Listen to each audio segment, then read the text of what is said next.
तो बच्चों, मस्ती क्लासरूम में आपका स्वागत है। हम लोग 2017 का मैथमेटिक्स का पेपर सॉल्व कर रहे थे। 21 नंबर क्वेश्चन तक हमने सॉल्व कर लिया था। आज हम 22 से शुरू करेंगे। तो आइए शुरू करते हैं। आपके स्क्रीन पर अभी 22 नंबर क्वेश्चन नजर आ रहा होगा। यह कंस्ट्रक्शन का एक क्वेश्चन है जिसमें आपको पहले एक ट्रायंगल बनाना है और उसके बाद उसी के आधार पे एक दूसरा ट्रायंगल बनाना है। तो शुरू करते हैं। हमारा ये क्वेश्चन कह रहा है कि एक ट्रायंगल के लिए बीसी हमें 7 सेंटीमीटर लेना है। तो हम सबसे पहले इसमें एक बीसी जो है नाप के मेजर करके 7 सेंटीमीटर ले लेंगे। बी और सी ये 7 सेंटीमीटर हमारा 7 सेंटीमीटर कट कर लेंगे।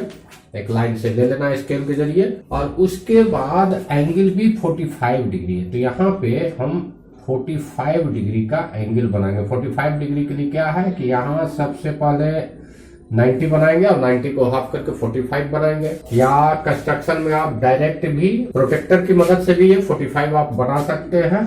इसमें चूंकि आपको कंस्ट्रक्ट करना है ट्रायंगल, इसलिए कोई जरूरी नहीं है कि आप जो है एंगल भी कंस्ट्रक्ट ही करें।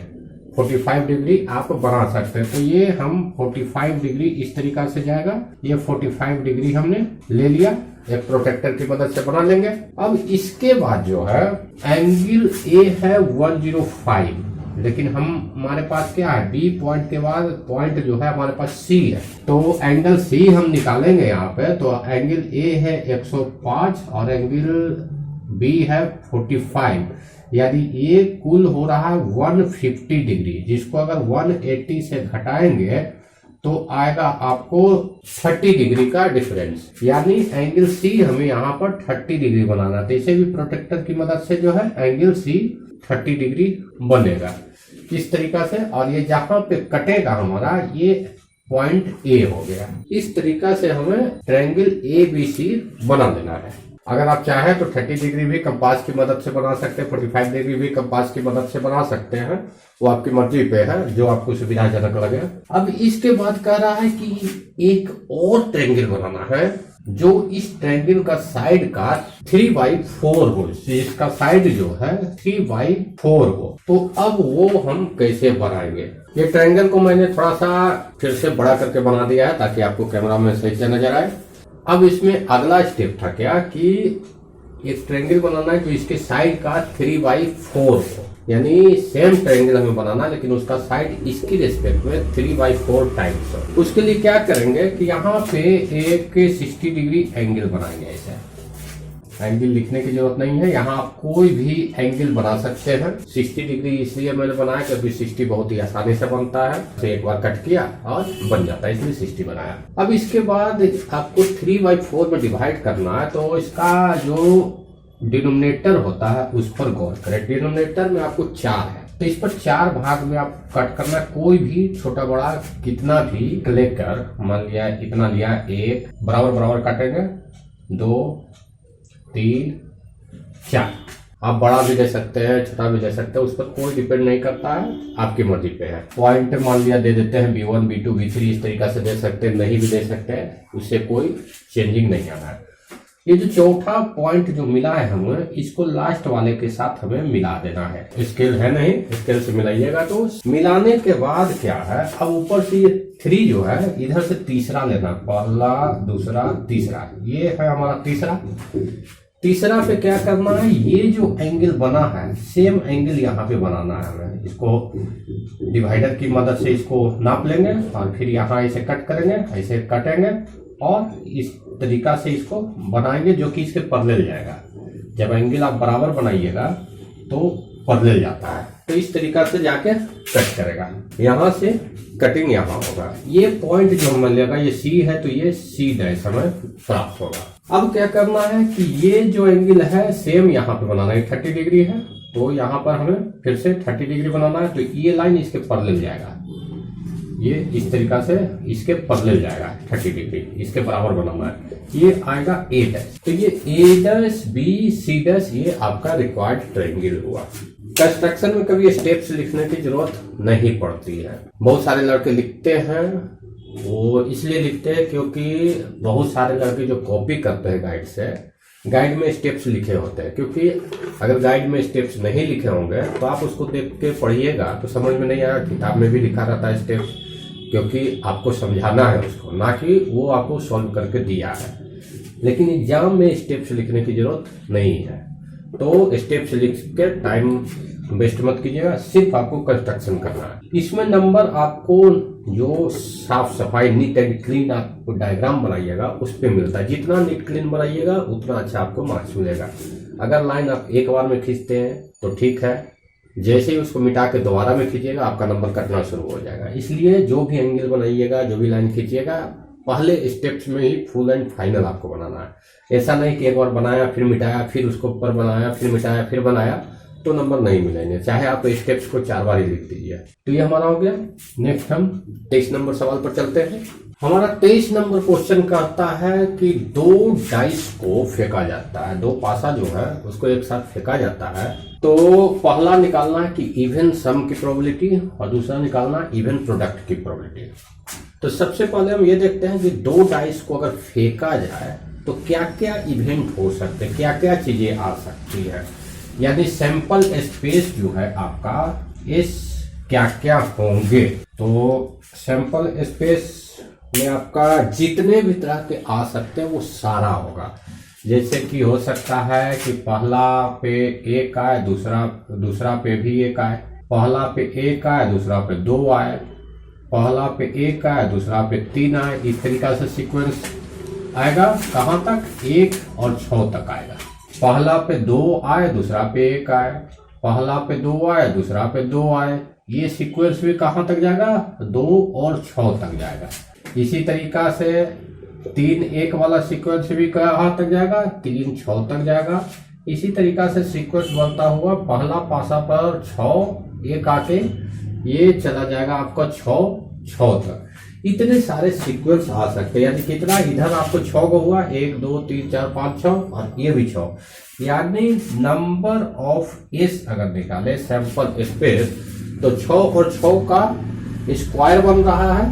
तो ये आ जाएगा क्या? 6 गुने 6 इक्वल टू 36। ये नंबर ऑफ एस आपका 36 आएगा। आपको समझ में आया कि नंबर ऑफ एस कहां से आया? जितने भी तरह के आउटकम आ सकते हैं वो सारा स्पेस का सैंपल 1 1 1 2 1 3 2 1 2 2 2 3 इस तरीका से बहुत सारे आ सकते हैं। ये टोटल मिला के कितने होंगे? 36।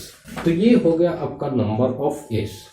तो ये नहीं लिखना है, ये आपको समझाया मैंने। लिखना केवल ये है कि दोनों पासों को एक साथ फेंका जाता है तो नंबर ऑफ एस आपका 36 है। इसको इस तरीका से शुरू करेंगे। When 2 dice are thrown, then number of s equal to 6 into 6 equal to 36। Statement लिख कर कि जब 2 पासों को फेंका गया तो number of S equal to 36 आ गया। प्रोबेबिलिटी निकालने के लिए क्या होता है? फॉर्मूला हमारे पास PE इक्वल टू होता है नंबर ऑफ E बटा number of S. Number of S हमारे लिए जरूरी होता है, इसलिए नंबर ऑफ एस हमने निकाल लिया। अब PE यानी जो इवेंट है उसका प्रोबेबिलिटी हमें निकालना है। तो इवेंट हमारे पास 2 वो है, इवेंट सम आने का, इवेंट प्रोडक्ट आने का। तो पहले पहला नंबर पर चलते हैं। सवाल नंबर 1, मान लिया कि let A equal to event of event sum. Event sum का मतलब 2 नंबर जो आ रहा है उसका सम इवेंट आए। यानी कि ये क्या क्या होगा?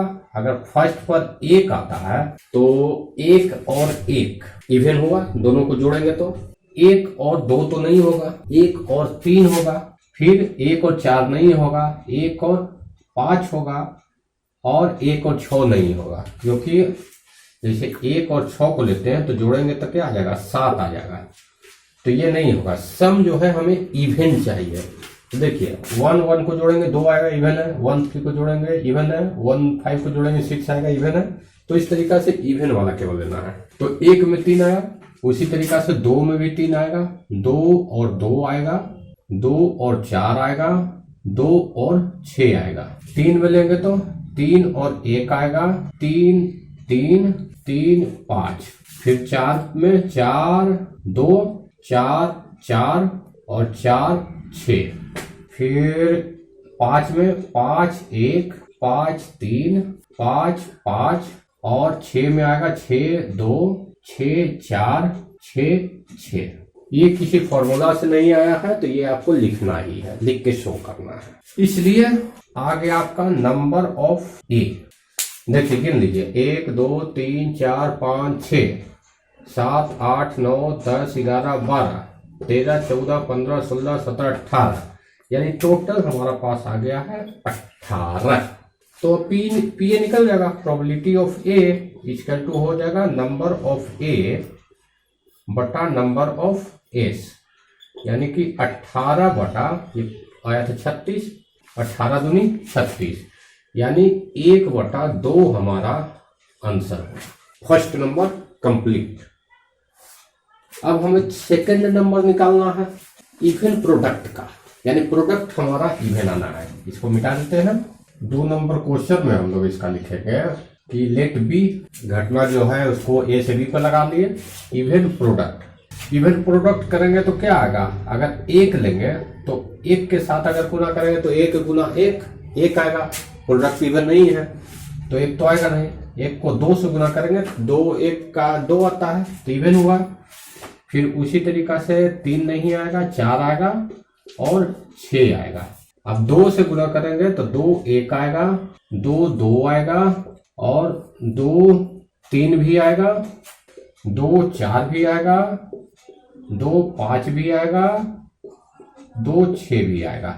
देखिए 2 वाला में टोटल आएगा, क्योंकि पहला जब इवेन है तो उसको किसी से भी मल्टीप्लाई करेंगे तो वो इवेन आएगा, यानी 2 वाला में 6 आ गया। 3 वाला में करेंगे तो 3 1 नहीं आएगा, 3 2 आएगा, 3 4 आएगा और 3 6 आएगा।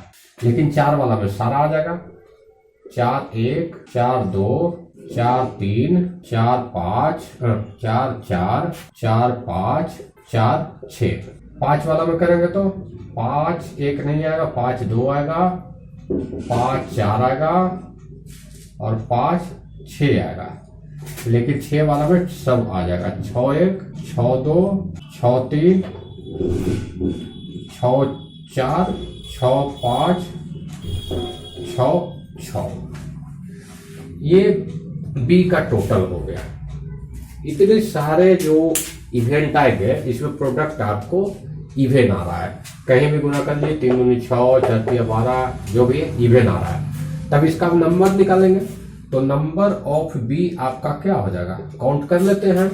1 2 3 4 5 6 7 8 9 10 11 12 13 14 15 16 17 18 19 20 21 22 23 24 25 26 27, टोटल आपका इसमें 27 आया। तो प्रोबेबिलिटी अब निकाल लेंगे। प्रोबेबिलिटी बी बराबर हो जाएगा नंबर ऑफ बी बटा नंबर ऑफ एस, यानी 27 बटा 36, 9 3 27 9 4 36, यानी 3 बटा 4। आंसर हो गया 3 बटा 4। दोनों में अलग अलग आंसर है, समझ में आ गया होगा आपको। अब आगे चलते हैं। देखिए आपका 24 नंबर क्वेश्चन सर्किल के टेंजेंट से है। इसमें कह रहा है कि ये आपका एक सर्किल है जिसको 2 पैरेलल लाइंस टच कर रही है, एक एक्स वाई है और एक्स डैश वाई डैश है। ये पी पर टच कर रही है, क्यू पर टच कर रही है, और एक तीसरा टेंजेंट ए बी है जो इन दोनों को ए और बी पे कट करता है और सी पे टच कर रहा है। और आपको प्रूव करना है कि ये जो एंगल है बीच का ये आपका 90 डिग्री है, ये प्रूव करना है। इसको प्रूव करने के लिए हमको इधर की जरूरत नहीं पड़ेगी, इसलिए इसको मिटा मैं देता हूं ताकि लिखने में आसानी हो। तो इसका हाफ मैं यहां से मिटा दे रहा हूं। अब देखिए आप इस ट्रायंगल और इस ट्रायंगल में, ये दोनों ट्रायंगल में अगर आप देखते हैं तो देखिए ये पॉइंट से यहाँ टेंजेंट खींचा गया है एपी और यहां से टेंजेंट एसी है, यानी ये और ये बराबर होंगे।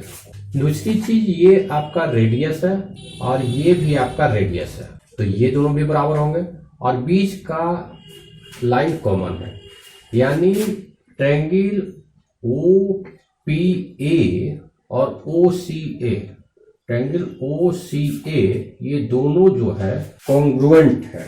तो जब कॉन्ग्रुएंट होंगे तो ये एंगल और ये एंगल आपका बराबर हो जाएंगे। ये थोड़ा गिजबिजा गया, इसको मैं थोड़ा साफ कर देता हूँ। ये एंगल और ये एंगल ये दोनों आपका बराबर होंगे, यानी angle P O A equal to angle A O C. ये हो गया इक्वेशन 1, इसको मान लेते हैं। सेम तरीका से ये वाला में आप देखिएगा तो यहाँ से दो जो टेंजेंट खींचे गए हैं, पहला टेंजेंट ये है और दूसरा टेंजेंट ये है, तो ये और ये बराबर हुआ। ये आपका रेडियस हो जाएगा, ये रेडियस हो जाएगा, तो ये और ये बराबर हो जाएगा और ये कॉमन है।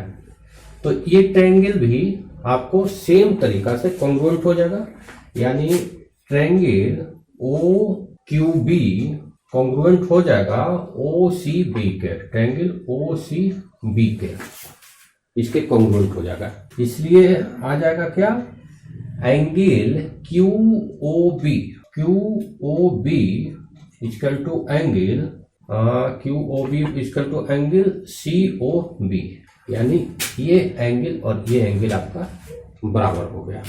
अब देखते हैं, ये आपको डायमीटर है तो ये एंगल आपको 180 बनाएगा।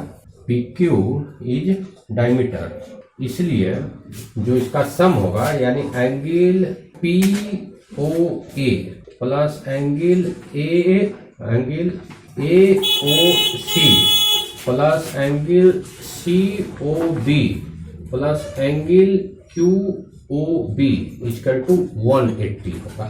अब देखिए पी ओ ए बराबर ए ओ सी है, यानी angle A O C plus angle A O C दो हो गया, और सी ओ बी और क्यू ओ बी बराबर है, तो क्यू ओ बी को हम सी ओ बी में बदल देंगे। Angle C O B plus angle C O B equal to 1, ये दोनों दो को हो गया, यानी 2 angle A O C plus 2 angle C O B बराबर 180 हो गया। दो कॉमन लेके काट देते हैं, तो हो गया आपका angle A O C plus angle C O B equal to 90 degree. और देखिए ए ओ सी आपका ये है और सी ओ बी आपका ये है, तो ये पूरा हो गया आपका, इसलिए एंगल ए ओ बी बराबर 90 डिग्री, ये आपको प्रूव्ड हो गया। इस तरीका से हम इसको प्रूव कर सकते हैं। अगले क्वेश्चन पे चलते हैं। हमारा 25 नंबर क्वेश्चन कहता है, हमारा छत जो है लंबाई है 22 मीटर और चौड़ाई है 20 मीटर। इसका पानी एक सिलेंडर में डाला जाता है जिसका हाइट है 3.5 मीटर और डायमीटर है 2 मीटर। तो डायमीटर 2 मीटर है तो रेडियस हो जाएगा 1 मीटर। ये पूरा का पूरा इसमें अट जाता है। पूरा अट जाता है का मतलब कि यहाँ से जितना पानी मिला उतना पानी इसमें अटा, तो इसका वॉल्यूम और इसका वॉल्यूम बराबर होगा। तो यहाँ पर लंबाई चौड़ाई है, ऊंचाई नहीं है, तो ऊंचाई को हम h मान लेते हैं कि रेन वाटर जो हुआ है, पानी पड़ा है, वो h हाइट तक का पानी पड़ा है। तो वॉल्यूम ऑफ वाटर बराबर वॉल्यूम ऑफ सिलेंडर हो जाएगा। Volume of water equal to volume of cylinder. Volume of water ये क्यूबॉइड वाला फॉर्मूला है, यानी LBH होगा, यानी 22 गुने 20 गुने h इक्वल टू, इधर हो जाएगा क्या, ये सिलेंडर है, सिलेंडर का जो वॉल्यूम होता है वो होता है पाई आर स्क्वायर एच, इससे निकलता है।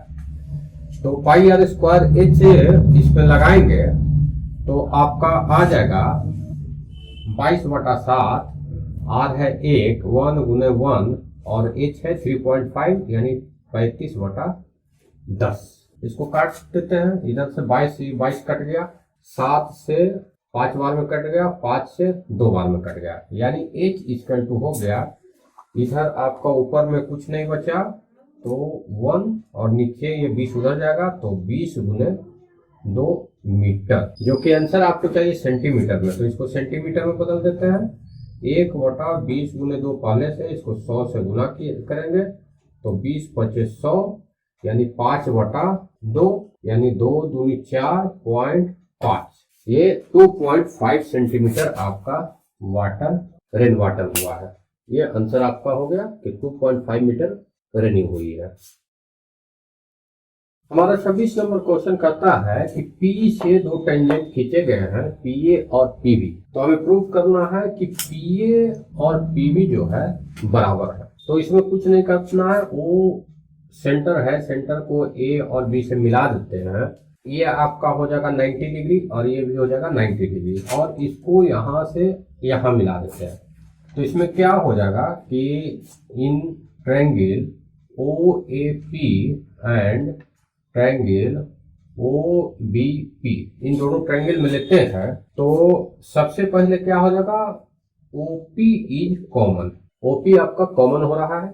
उसके बाद क्या है कि OA बराबर OB, OA बराबर OB हो रहा है जो कि रेडियस है, और एंगल OAP इक्वल टू आ रहा है एंगल OBP, ये आ रहा है 90 डिग्री। देखिए ये 90 डिग्री आ रहा है, जहाँ टेंजेंट खींचा जाता है वहां से रेडियस को मिलाया जाता है तो 90 डिग्री बनता है। ये देखिए एक साइड, दो साइड और एक एंगल, यानी साइड एंगल साइड जो आपका प्रॉपर्टी है दोनों ट्रायंगल को कॉन्ग्रुएंट कर देगा। ट्रायंगल OAP कॉन्ग्रुएंट हो गया ट्रायंगल OBP, और जब दोनों ट्रायंगल कॉन्ग्रुएंट हो गया तो आपका ये देखिए PA बराबर PB, आपका देखिए अंतिम में AP PB है ना, इसलिए आपका PA बराबर PB बराबर हो जाएगा। इस तरीका से प्रूव करते, बहुत ही छोटा सा था।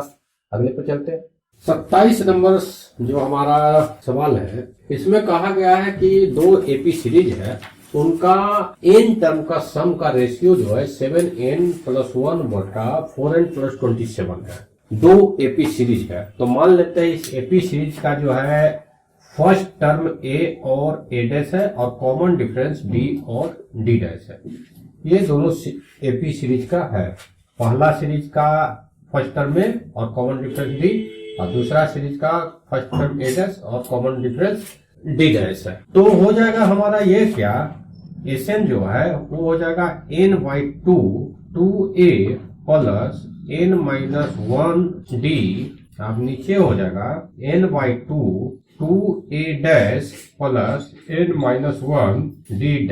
ये दिया हुआ है आपका 7n + 1 4n + 27, ये चीज आपको दिया हुआ है, और आपको निकालना है यही दोनों सीरीज के 9th टर्म का रेशियो, यानी A9 बटा A-9, ये आपको क्या आएगा ये निकालना है। आपके पास फॉर्मूला होता है AN का, AN बराबर होता है A plus n-1 into D, ये फॉर्मूला होता है। ये हिसाब थोड़ा सा ट्रिकी है, इसका ऐसा नहीं है कि मैथमेटिक्स में जो सीक्वेंस सॉल्यूशन करते हैं, फॉर्मूला लगाते हैं और हमारा प्रूव हो जाता है, सॉल्व हो जाता है, उस तरीका का नहीं है। ये थोड़ा सा ट्रिकी हिसाब है और इसको एक तरह से आपको रटना पड़ेगा कि हमको ये स्टेप इसमें करना ही करना है। अगर नहीं रटिएगा तो भूल जाइएगा और यही सब आपको फंसा देगा, बीच में जाके फंस जाइएगा, समझ में नहीं आएगा कि आगे क्या करें। तो आगे बताते हैं। यहाँ तक तो किया हमने, उसके बाद ये n/2 और n/2 ये कैंसिल हो गया। ये कैंसिल होने के बाद हमारे पास बचता है 2a plus n-1 into D बटा 2a' plus n-1 into D dash equal to 7n + 1 बटा 4n + 27। अब यहाँ पर थोड़ा सा गौर कीजिए, हमें निकालना है A9। अगर इस फॉर्मूले में A9 रखें हम तो आएगा A प्लस 9 में से 9 - 1 होगा यानी 8D। अब इस चीज को इसके साथ आप कंपेयर कीजिए, क्या है अंदर n-1d, तो ये था n-1d, यहाँ a है यहाँ 2a है, तो इसको 2 से गुना कर देते हैं हम, यानी 2 × A9 बराबर आपको होगा 2a प्लस 18d। ठीक है, तो ये देखिए 2a और 2a बराबर हो रहा है, d आपका इसके साथ बराबर है, यानी ये 18 जो है आपको n-1 के बराबर करना है। यानी यहाँ n का क्या वैल्यू रखिएगा कि ये 18 आएगा। गलत थोड़ा सा मिस्टेक कर दिया, 8 दूनी 16 होगा यार। तो n-1 का क्या वैल्यू रखिएगा कि 16 आएगा। n का वैल्यू जब 17 रखेंगे तो 17 में से 1 जाएगा तो ये 16 बचेगा और ये हमारा 16 के बराबर हो जाएगा। तो यहाँ पर यही स्टेप आपको मेमोराइज करना है कि यहाँ n-1 का वैल्यू इसके बराबर लाना है। तो हम क्या करेंगे, पुट n इक्वल टू 17। तो हमारा हो जाएगा 2a प्लस 17 में से 1 गया 16d बटा 2a plus 16d dash equal to, यहाँ भी इधर भी 17 रख देंगे तो ये हो गया 7 गुने 17 प्लस 1 और बट्टा 4 गुने 17 प्लस 27। दोनों में से कॉमन हो जाएगा तो 2 ऊपर से कॉमन करेंगे तो n प्लस 8d आएगा और नीचे भी 2 कॉमन करेंगे तो a डैश प्लस 8d आएगा। ये 2 और 2 कैंसिल हो जाएगा और इधर आपका आ जाएगा 17 गुने 7 119 प्लस 1 और नीचे 68 प्लस 27। इसको फिर ऊपर ले जाते हैं सॉल्व करके। ये आपका हो गया a प्लस 8d बटा a dash plus 8d dash equal to 119 120 बटा 8 7 15 6 2 8 1 9 95। तो 5 से कहिए 5 9 45 और 5 दूनी 10 5 चौके 20। अब देखिए ये चीज जो है a प्लस 8d ये a9 का, यानी ऊपर का वैल्यू हो गया a9 और नीचे का वैल्यू हो गया a-9 जो हमको निकालना था और ये आ गया 24 बटा 19। ये हमारा सॉल्यूशन हो गया। इस तरीका से सोल्व होगा। इसमें आपको वो चीज एकदम बिल्कुल ध्यान देना है कि n का वैल्यू कितना पुट किया जाएगा। यहाँ 9 था उसके अनुसार 17 आया, 10 रहे 11 रहे 5 रहे 6 रहे जो भी थे उसके अनुसार वो होगा। अगर आप इसको बिना समझे आप किसी गाइड में देखते हैं तो आपको कभी समझ में नहीं आएगा कि n का वैल्यू इतना क्यों रखा गया। तो निश्चित ही है आपको समझ में आया होगा कि हमने n का वैल्यू 17 क्यों रखा था। कंफ्यूजन हो तो इसको पार्ट को दोबारा देख लीजिए, आपको क्लियर हो जाएगा।